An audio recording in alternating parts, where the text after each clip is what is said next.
जातीय स्तर में बढ़िला मोहन का पतियारा न्यूजकट परवर्ती प्रसंग पश्चिम विधानसभा निर्वाचन परिप्रेक्षी में देखा भारतीय राजनीतिर इतिहास रे गोटे स्मरणीय अध्याय हो रहा गतकाली प्रधानमंत्री मोदी दिल्ली रे बीजेपी कार्यकर्ता को जितेबाला संबोधित करते से समय मंतव्य रखिते।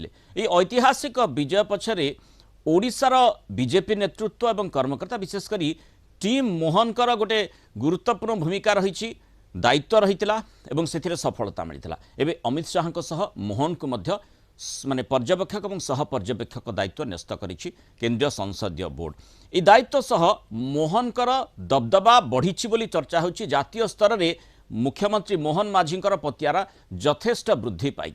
बंग निर्वाचन पाई ओडिशा यूनिट को गोटे गुरु दायित्व देइथिला बीजेपी दल एवं ओडिशा बीजेपी को पश्चिमबंग 36 विधानसभा क्षेत्र परिचालना पाई दायित्व न्यस्त करा जायथिला। ओडिशारू केवल कर्मकर्ता नुहे बरम हेवीवेट नेता माने मध्य मैदान को ओह्लैथिले।